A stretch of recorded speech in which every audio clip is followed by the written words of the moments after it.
এই 17টা বছর ধরে আমাদেরকে এই জায়গাটার সামনে আমাদের যাইতে দেয় না। আমাদের বিভিন্নভাবে মামলা হামলা দিয়ে আমাদের দিকে লাঞ্ছিত করছে এবং আজকে আমরা যে সুষ্ঠু একটা মানববন্ধন করতে চাইছিলাম সেটাও তারা আজকে করতে দেয় না। তারা আমাদের মালিক পক্ষের এই যে দুজন লোককে তারা ছুরি তারপরে কুড়াল চাপাটি এগুলা দিয়া কোবায়া এই যে হাতকায় ধরে রাখছে তাদেরকে। এখনো পর্যন্ত তারা কি অবস্থায় আছে আমি জানি না।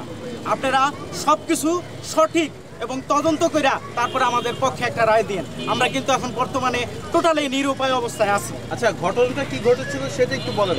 শুরু থেকে ঘটনাটা কি ঘটেছিল আজকে আমরা অ্যাকচুয়ালি সুন্দরভাবে একটা সুষ্ঠু মানববন্ধন করতে চাইছিলাম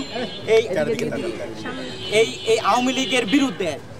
এরা যে নির্যাতনগুলো করছে আমাদের এই যে ভূমিদস্যু আপনার নবী তারপরে উজ্জ্বল মাজারুল, হ্যাঁ, এই এরা যে আন্দোলনগুলো এরা যে হামলাগুলো আমাদেরকে করছে, আমাদের এখানে কোথাও কখনো যাইতে দেয় না। এখনো দেখেন আমি হাঁপাচ্ছি, আমার এ পর্যন্ত সোজা কথা আপনারা এরা দৌড়াইছে করছে, আমি কথা বলার মতো আমার কাছে এখন সেই ভাষাটুকু নাই।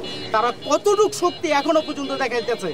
আজকে এই স্বাধীন দেশে বাস করে যদি আমরা সে সঠিক নিজের অধিকারটুকু যদি আমরা না পাই তাহলে আমরা কার কাছে যাব?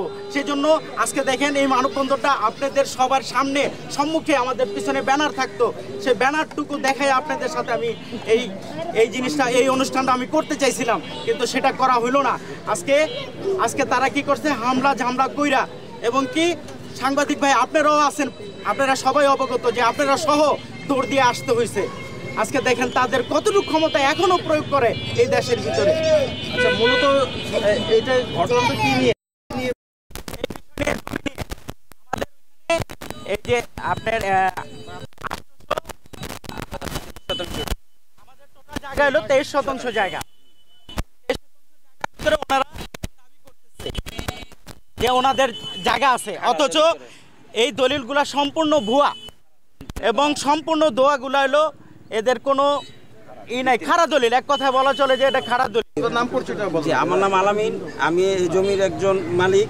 হ্যাঁ, পাওয়ার নাম আমার নামে নেওয়া আছে।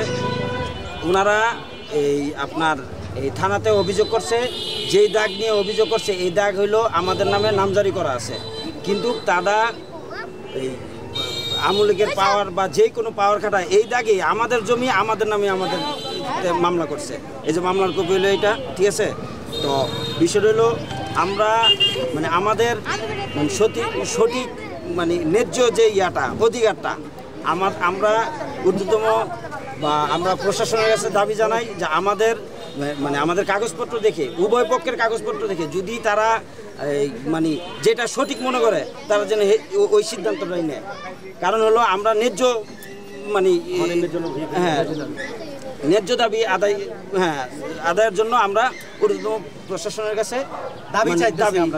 মানে আপনারা এখানে স্থানীয় হিসেবে আপনারা জোর করে জায়গা দখলে যেতে চান না, ন্যায্যভাবে আমরা আমাদের তো মানববন্ধনই করতে পারি না, মানে জোর করে তো মানে প্রশ্ন আসে না। তাদের সামনে তো আমরা দাঁড়াইতে পারি না, তাদের কাছে আমরা শিশু।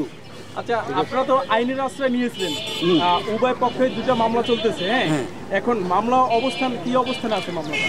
মামলা আমরা কোনো মামলা দিতে পারি নাই, ঠিক আছে? আমাদের মামলা আমরা মানে ওই পর্যন্ত যাইতেই পারি না তাদের কারণে। কারণ আমাদের তো সকাল বিকাল 3 বেলায় আমাদের হুমকি দামকি দিচ্ছে, ঠিক আছে? এই যে এখন তো আপনারা সরাসরি দেখছেন যে আমরা আমাদের জায়গায় মানববন্ধন করার জন্য শান্তিপূর্ণভাবে তারা কি পরিমাণ এই যে দাও কুড়াল কত নিয়ে সন্ত্রাসী নিয়ে আমাদেরকে। আচ্ছা, আপনারা দাবি করেছেন আপনাদের 3 জন লোককে ধরে নিয়ে গেছে। হ্যাঁ, তাদের নাম হ্যাঁ, কাকে ধরে নিয়ে গেছে, কেন ধরে নিয়ে গেল? এই যে আমরা মানববন্ধন করতে আসছি, আমাদের এলাকারবাসী সবাই তো জানে এটা 2 নম্বরই করে তারা জোরপূর্বক ভাবে আমাদেরকে করতেছে। তো এই এলাকার লোকই তারা আসছিল আমাদের সাথে সম্মতি জানার জন্য। কারণ হলো যে অন্যায়ের প্রতিবাদ বা অন্যায়ের বিরুদ্ধে দাঁড়ানোর জন্য আসছিল। এই আসার কারণে সে আজকে ওনার সালু ভাই ওনাকে ধইরা ইচ্ছা মতন মারলো। আরেকটা হলো আমাদের ছোট ভাই হলো শিপু, ঠিক আছে? তাদের ধরে এখন হসপিটাল আছে। তারা কি ওই জমির মূল মালিক না? তারা কোনো মালিক না, তারা আসছিল মানে অন্যায়ের প্রতিবাদের জন্য। ভাই আমাদের সাথে তো লোক আসছিল প্রায় 200-300 লোক, আর তাদের মাত্র সন্ত্রাসী আসলে 30 জন। তাও কি দাও বদি কুড়াল আমরা এগুলো তো নিয়ে। আচ্ছা, একটু শান্তিপূর্ণ সংক্ষেপে আলামিন ভাই, আপনাদের এই যে আজকের দাবিটা কি? আপনাদের যে মানববন্ধন পরিস্থিতি নিচ্ছিলেন, আপনাদের কি দাবিটা ছিল? আমাদের দাবি হলো আমাদের কাগজ অনুযায়ী, কাগজ দেখে আমাদের জায়গাটা যেন আমরা বুঝে পাই, এটি আমাদের দাবি। প্রশাসনের কাছে তুলে ধরতে চাচ্ছি। তুলে ধরতে জি, চাচ্ছি। হ্যাঁ, আমরা জি। আচ্ছা, প্রশাসনের আপনাদের কাছে জমিটা এটাই দাবি কোথায়? করছি। কত শতাংশ জমি? আমাদের জমিটা হলো রসুলবাগ 23% জায়গা, পুরো ঠিকানাটা বলেন তো।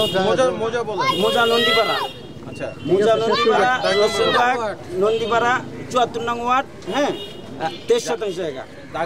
জায়গা হলো এসএসসিএস দাগ হলো 894, আরএস দাগ হলো 1571, আর সিটি দাগ হলো 8747 48। ওকে, ধন্যবাদ।